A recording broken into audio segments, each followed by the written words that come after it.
श्रीलक्ष्मी श्रीमहालक्ष्मी क्षीरसागर कन्यका उत्तिष्ठ हरिसम्प्रीते भक्तानां भाग्यदायिनी।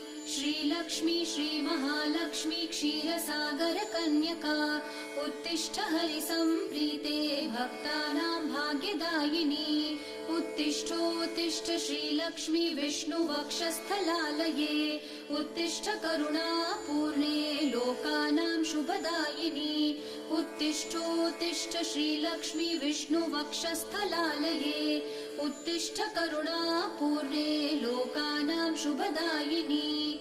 श्रीपद्ममध्यवसिते वरपद्मनेत्रे श्रीपद्महस्तचिरपूजित पद्मपादे श्रीपद्मजात जननी शुभपद्मवक्त्रे श्रीलक्ष्मी भक्तवरदे तव सुप्रभातम्।